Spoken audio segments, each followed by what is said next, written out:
Hello students, good morning everyone.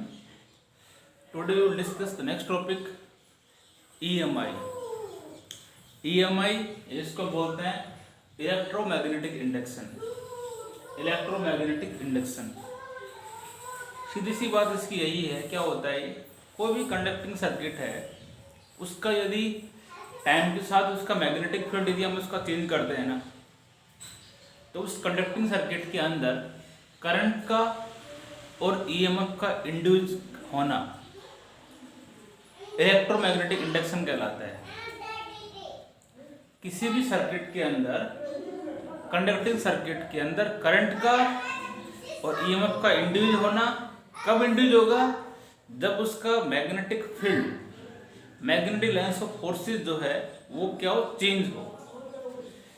ठीक है, इसकी डेफिनेशन यही है, the phenomena of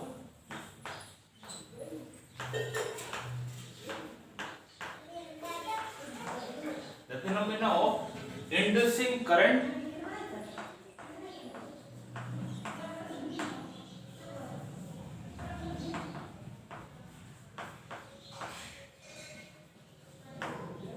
the phenomena of inducing current by changing the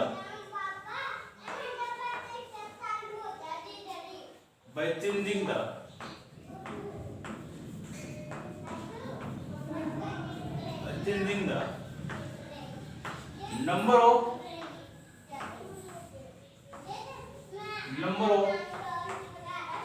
magnetic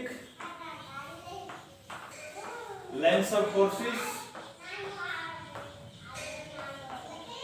magnetic line of forces कह सकते हैं इसको, और मैग्नेटिक फील्ड इसको आप कह सकते हो, इसको हम मैग्नेटिक फील्ड कह सकते हैं. Phenomena of inducing current by changing the magnetic line of forces or magnetic field linked with the conductor,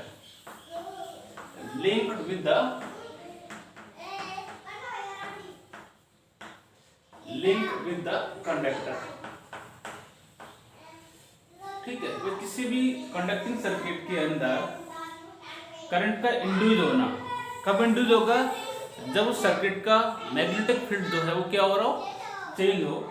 उसको हम कहते हैं इज कॉल्ड EMI. उसको हम क्या कहेंगे, उसको इलेक्ट्रोमैग्नेटिक इंडक्शन हम उसको बोलते हैं. और जो EMF डेवलप होता है मान लो सर्किट के अंदर, the EMF so develop is called, उस कंडक्टिंग सर्किट के अंदर जो ईएमएफ डेवलप होगा उसको क्या कहेंगे हम, इंड्यूस्ड ईएमएफ. उसको आवाज आ रही, ईएमएफ जो डेवलप होगा उसको हम क्या कहेंगे, इंड्यूस्ड ईएमएफ. और कंडक्टर यदि आप क्लोज्ड है, is the conductor in the form of closed circuit, conductor in the form of closed circuit, the current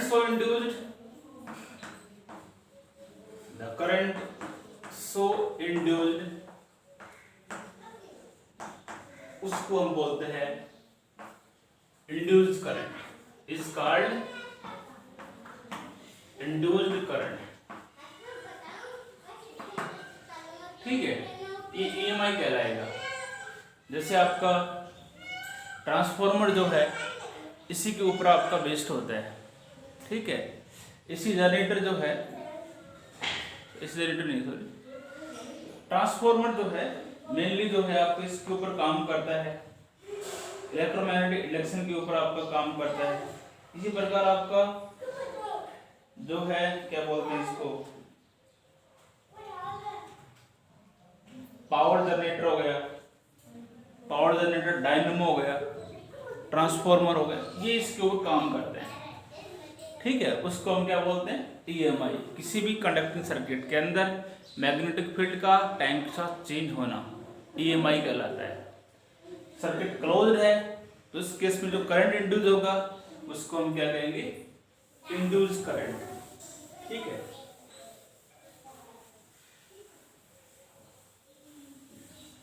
अब इसके बाद में हम नेक्स्ट इसके अंदर हम लेते हैं, नेक्स्ट इसमें दिया हुआ है मैग्नेटिक फ्लक्स। वैसे एग्जाम में आपके है नहीं, फिर भी थोड़ा बहुत इसको मैं बताता हूँ, आपके सिलेबस में नहीं है, थोड़ा बहुत पता होना चाहिए। मैग्नेटिक फ्लक्स जो होता है उसको हम फाइल से रिप्रेजेंट करते हैं। ठीक है, मैग्नेटिक फ्लक्स मान लो कोई बॉडी आपको दे रखी है। ठीक है, मैग्नेटिक फ्लक्स जो होगा वो आपका हमेशा जो है इसके अंदर होगा, मैग्नेटिक फ्लक्स जो है हमेशा मैग्नेटिक फील्ड के अंदर ही होगा। यदि कोई बॉडी जो है आपकी मैग्नेटिक फील्ड के अंदर रखी हुई है तो मैग्नेटिक फ्लक्स जो कहलाता है वो उस बॉडी में total number of magnetic field lines normally कितनी पास कर रही है वो उसका फ्लक्स कहलाएगा। ठीक है, magnetic flux through any surface held in magnetic field is defined as the total number of magnetic field lines passing normally। Flux जो होता है हमेशा निकालना किसी बॉडी का तो वो डॉट प्रोडक्ट होता है मैग्नेटिक फील्ड का और एरिया का। डेफिनेशन इसकी मैं यही कहता हूँ, magnetic flux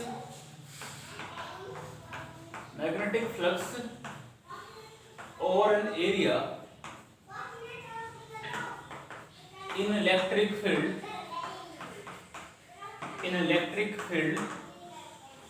is defined as the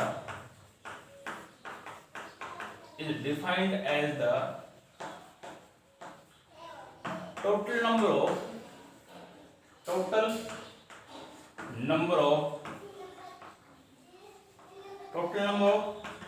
magnetic field lines, total number of magnetic field lines passes the surface normally। कोई भी सरफेस जो है उसमें से total number of magnetic field lines जो नॉर्मली पास करती है ना वो उसका फ्लक्स कहलाएगा। Flux is equal to the dot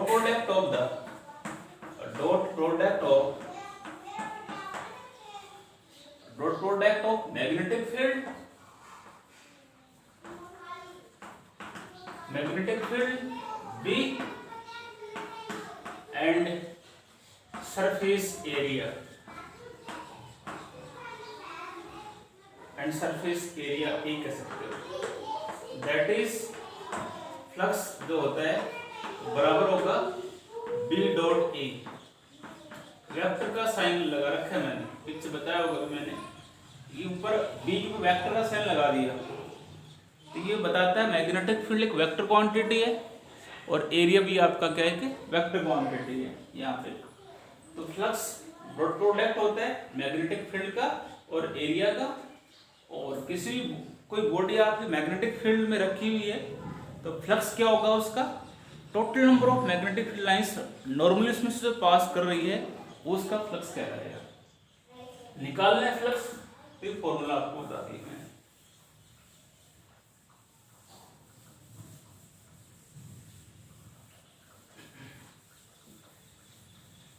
उसके बाद में इसमें आपका लास्ट टॉपिक आता है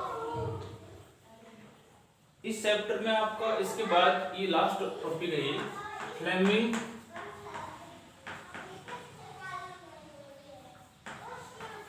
राइट हैंड रूल।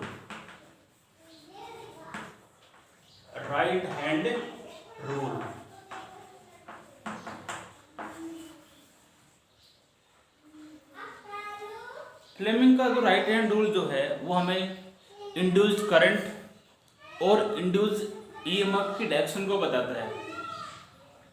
फ्लेमिंग जो साइंटिस्ट था, उन्होंने एक रूल दिया था, राइट हैंड रूल, उसको हम नाम दिया है।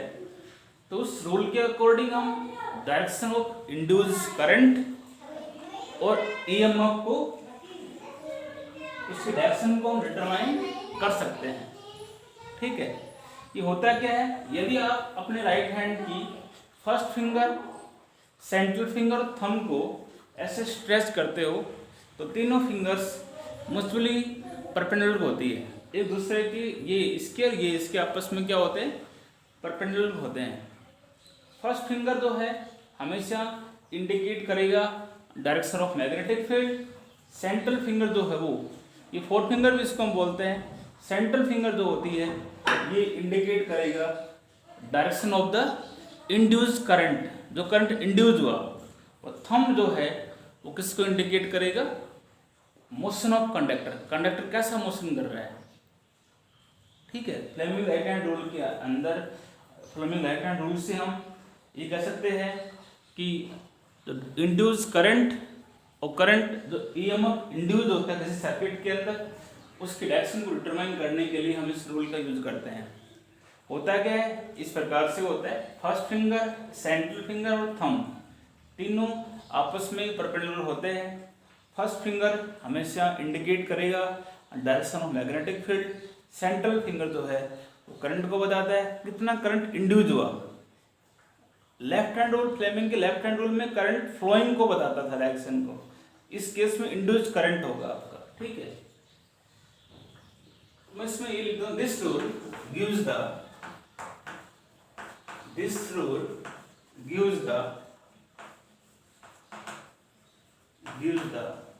direction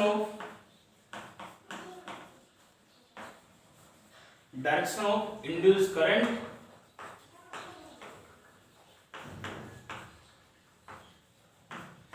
और induced EMF,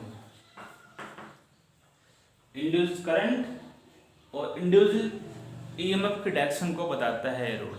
ठीक है, होता क्या है, अकॉर्डिंग टू दिस रूल,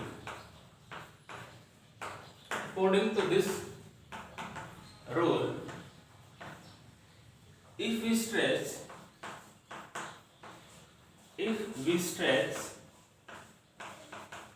का मतलब हाथों को खोलते, उंगलियों को। if we stretch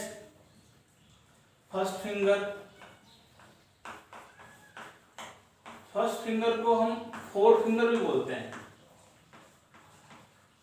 क्या बोलते हैं इसको, first finger, central finger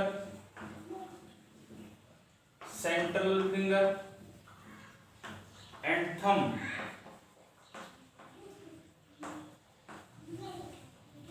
of our right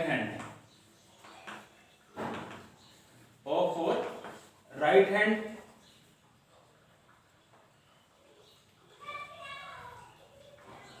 are in mutually perpendicular directions.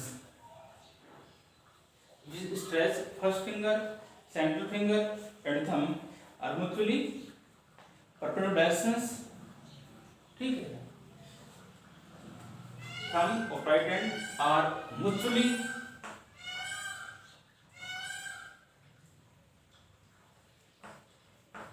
होता है परस्पर, आपस में, mutually perpendicular डायरेक्शन, मतलब फर्स्ट फिंगर और सेंट्रल फिंगर, फर्स्ट फिंगर और थंब आपस में क्या होते हैं, परपेंडिकुलर डायरेक्शन में होते हैं। Such that first finger indicate the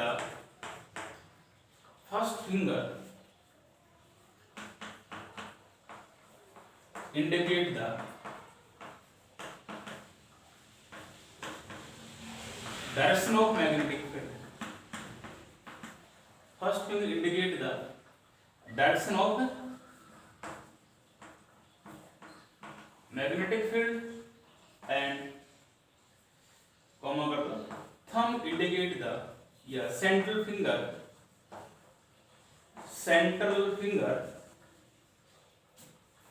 indicate the indicate the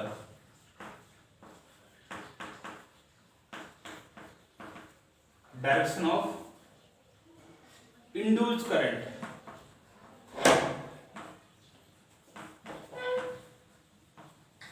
and thumb indicate the